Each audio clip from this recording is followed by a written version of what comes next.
இன்று வருகை தந்திருக்கின்ற இளைஞர்கள் உறவுகளே, விருந்தினர்களே, இந்த விழாவை திறம்பட ஒழுங்கமைத்த விழா குழுவினரை உங்கள் அனைவருக்கும் மதிய வணக்கத்தை கூறிக்கொண்டு,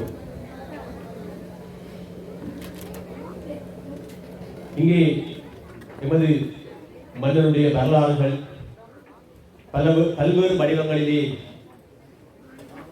ஆற்றப்பட்டுக் கொண்டிருக்கின்றது. இருந்தாலும் நான் கூற விளைகின்ற விடயம், எமது வரலாறு மறுக்கப்பட்டு மறைக்கப்பட்டு இன்று ஒரு ஆவணமாக கிடைக்காமல் சிறிது சிறிதாக அழிந்து கொண்டு போகின்றது. அதை மீட்டெடுக்க நாம் என்ன செய்ய வேண்டும் என்று சிறிது உங்களை வெளிப்படைய செய்ய வேண்டும் என்பதே எனது நோக்கமாக இருக்கின்றது. அந்த வகையிலே உலகத்திலே தலைவர்கள் எங்கோ ஒருவர் தோன்றுகிறார்கள். எத்தனையோ கோடான கோடி மனிதர்கள் பிறக்கிறார்கள், இறக்கிறார்கள். அவர்களது வரலாறுகள் மறக்கப்பட்டு எங்கள் மனங்களிலிருந்து அழிகின்றது. இருந்தாலும் அந்த தலைவர்களுடைய பெயர்கள் எத்தனை ஆயிரம் ஆண்டுகள் சென்றாலும் எமது மனதை விட்டு அழியாமல் என்றும் நிலைத்து நிற்கின்றது. அந்த வகையிலே தலைவர்கள் அழியா புகழ் கொண்டவர்கள். அவர்களுக்கு இறப்பென்று எதுவும் இல்லை. நாம் வரலாற்றிலே பல்வேறு தலைவர்களை இன்றும் ஞாபகப்படுத்திக் கொண்டிருக்கின்றோம். 3000 வருடங்களுக்கு முன் வாழ்ந்த அலெக்சாந்தர், மெசிடோனியா நாட்டிலே ஒரு பெரிய அரசன், உலகத்திலே பல்வேறு நாடுகளை தனது தலைமைத்துவத்தினால் ஆண்ட ஒரு மன்னன். அந்த நாடு இன்று எங்கே இருக்கிறது என்று எவருக்கும் தெரியவில்லை. மெசிடோனியா நாடு எங்கே இருப்பது என்று கேட்டால் எவருக்கும் தெரியாது. ஆனால் அந்த அலெக்சாந்தர் என்ற பெயர் இன்று வரை வரலாற்றிலே இடம்பெற்று அந்த அலெக்சாந்தர் வாழ்ந்து கொண்டிருக்கிறார். அவ்வாறே சைரஸ், மன்னன் சைரஸ், பேர்சியா நாட்டினுடைய மன்னன், ஒரு சிறந்த தலைவர். எத்தனையோ ஆண்டுகளுக்கு முன், 1000 ஆண்டுகளுக்கு முன் வாழ்ந்த ஒரு மன்னன். எமது வரலாற்று, இந்தியா வரலாற்றிலே பல மன்னர்கள் தமது புகழை விட்டு சென்றிருக்கிறார்கள். அந்த வகையிலே தமிழ் மன்னனான கரிகால் பெருவளத்தான், ராஜராஜ சோழன் போன்ற மன்னர்கள் இன்றும் வாழ்ந்து கொண்டிருக்கிறார்கள். அசோக சக்கரவர்த்தி அழியா புகழ் கொண்ட ஒரு மன்னனாக வாழ்ந்து கொண்டிருக்கிறார். நெப்போலியன், அந்த பெயர் எங்கள் எல்லோருக்கும் தெரியும். ஆனால் அவர் எந்த நாட்டை சேர்ந்தவர் என்று சில வேளை நமக்கு தெரியாமல் இருக்கும். இவ்வாறு தலைவர்கள் தொடர்ந்து வாழ்ந்து கொண்டிருக்கின்றார்கள்.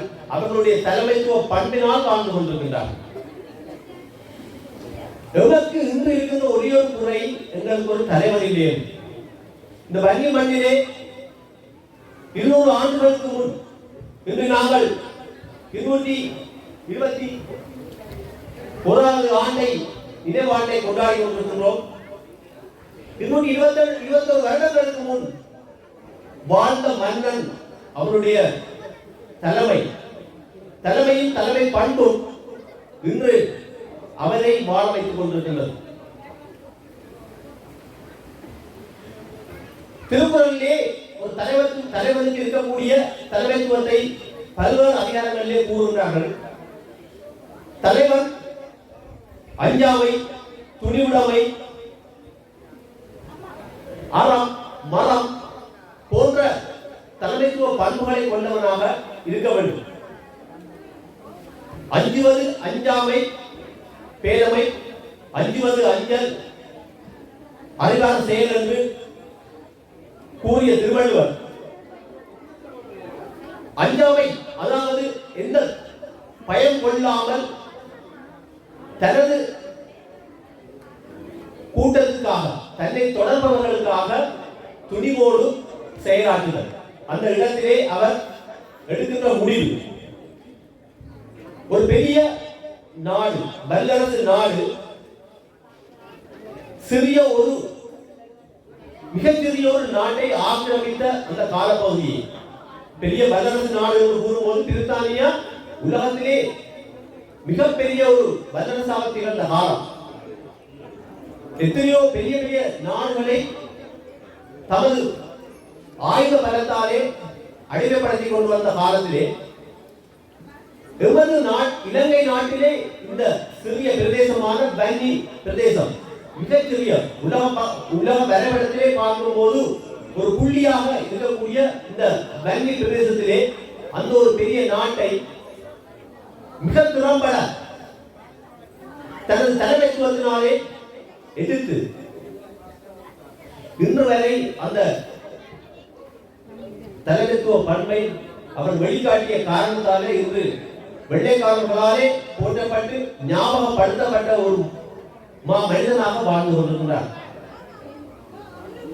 நாம் கூற வருகின்ற விடயம் வரலாறு எல்லாம் எழுதப்பட்டிருப்பதில்லை. காலத்திற்கு காலம் வரலாறு எழுதப்படுவதில்லை. அவர்கள் விட்டு சென்ற செயற்பாடுகள் சில அழிவுகளும் கட்டிடங்களும் செவிவழி கதைகளும் அங்கே தொகுத்து வரலாறாக எழுதப்படுகின்றது. உங்களுக்கு தெரியும், பொன்னியின் செல்வன் ஒரு கதை 5 பாகங்களாக எழுதப்பட்டது. அதிலே ஒரு சில விடயங்கள் வரலாறாக இருந்திருக்கலாம், மிகுதி கற்பனையாக இருந்திருக்கலாம். ஆனால் எங்கள் மனதிலே இன்று அது ஒரு வரலாறாக பதியப்பட்டிருக்கிறது. அந்த வகையிலேயே இந்த வன்னி நாட்டிலே வன்னி பிரதேசத்திலே பல்வேறு இடங்களிலே வன்னிமங்களாகவும் குறிச்சிகளாகவும் பட்டுகளாகவும் பிரிக்கப்பட்ட பல பிரதேசங்கள் மக்களை கொண்டு மிகச்சிறந்த வளத்தோடு எங்களுக்கு கிடைக்கின்ற இயற்கை வளத்தோடு மக்கள் திறம்பட வாழ்ந்த ஒரு பிரதேசமாக அங்கு இருந்திருக்கிறது.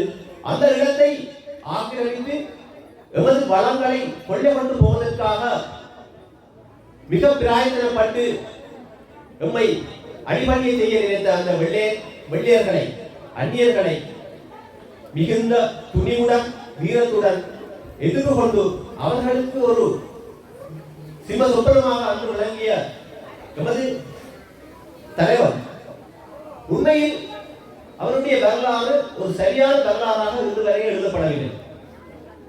வரலாறு என்பது காலத்துடன் சம்பவங்களை கோர்த்து எழுதுவது. ஒரு சம்பவங்களும் எப்பொழுது நடந்திருக்கலாம், இந்த காலப்பகுதியிலே எவ்வாறு இந்த பிரதேசம் இருந்திருக்கலாம் என்று எழுதப்படுவது. உண்மையிலே வரலாற்றிலே கற்பனை கலந்திருக்க வேண்டும். ஏனெனில் அந்த காலப்பகுதியிலே அந்த பிரதேசம் எவ்வாறு இருந்திருக்கிறது என்பது கற்பனை ஆசிரியருக்கு தான் தெரியும், கதாசிரியருக்கு தான் தெரியும். எனவே வரலாறை ஒரு சிறந்த புத்தகமாக வடிவமைக்கும் போது அங்கே கற்பனைகள் கலந்திருக்கும். சம்பவங்களும் அந்த ஊர் பெயர்களும் குளங்களும் அங்கே மேடுகளும் பள்ளங்களும் அவை கொண்ட காரண பெயர்களும் அந்த பிரதேசத்திலே அழியாமல் நிலைத்திருக்கின்ற பெயர்கள் அந்த வரலாற்றுடன் பின்னி பிணைந்திருக்கும். அவ்வாறு இன்னும் எமது வரலாறு சரியாக எழுதப்படவில்லை. அந்த வரலாறு எழுதப்பட வேண்டும் என்பது மீண்டும் மீண்டும் நாங்கள் வேண்டிக் கொள்கின்ற விடயம். எமது பிரதேசத்திலிருந்து ஒரு ஆர்வமுள்ள வரலாறு ஆசிரியர்கள் இன்னும் தோன்றவில்லை என்று நாங்கள் ஒரு ஆதரவுடன் இருந்தாலும் இந்த வவுனியா பிரதேசத்திலிருந்து வந்த எமது பிராந்திய பணிப்பாளர் உண்மையில் ஒரு மிகுந்த ஆர்வமுடன் வரலாற்றை ஆய்வு செய்கின்ற ஒரு ஆளாக இருந்தார். அதனால் அவருடன் நான் பல விடயங்களை ஆலோசித்து உண்மையில் நமக்கு ஒரு வரலாறு எழுதப்பட வேண்டும் என்ற விடயத்திலே மிகவும் அக்கறையாக இருக்கின்றார். அதனாலே இன்று அவர் உண்மைக்கு ஒரு சரியான ஒரு தனது தான் ஆய்வு செய்து கண்ட வரலாற்றுகளை உண்மைக்கு இன்று வெளிப்படுத்துவார் நினைக்கின்றேன்.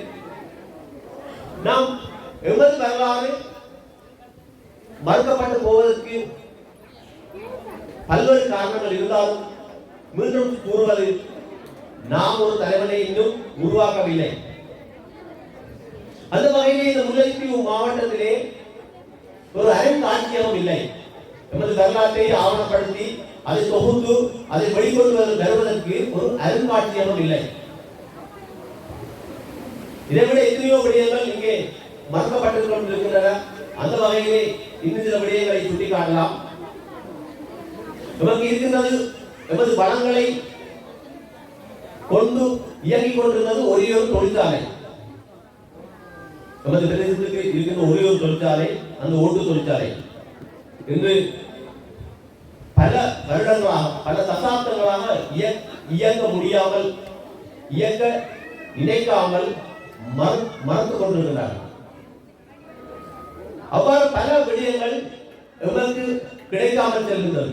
அந்த வகையிலே இந்த மாவட்டத்திலே ஒரு தீயணைப்பு படை இல்லை, ஒரு முதியோர் இல்லம் இல்லை, ஒரு பல்கலைக்கழகம் இல்லை, ஒரு கல்வி கல்லூரி இல்லை.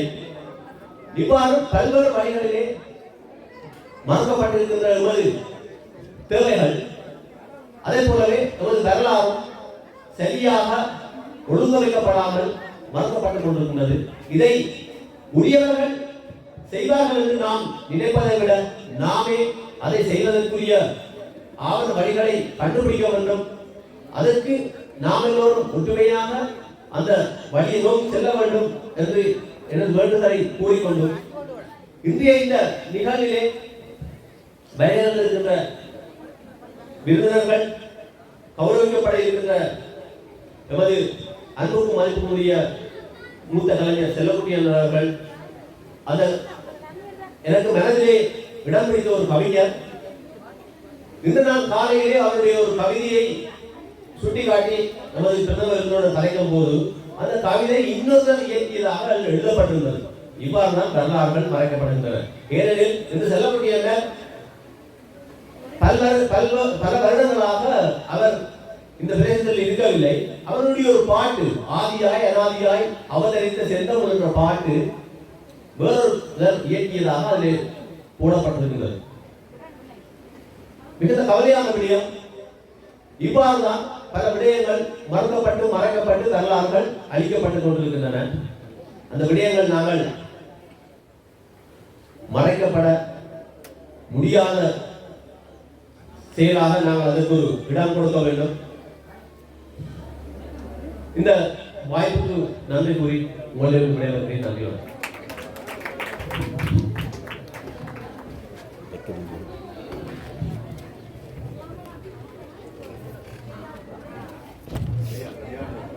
ஒரு முறை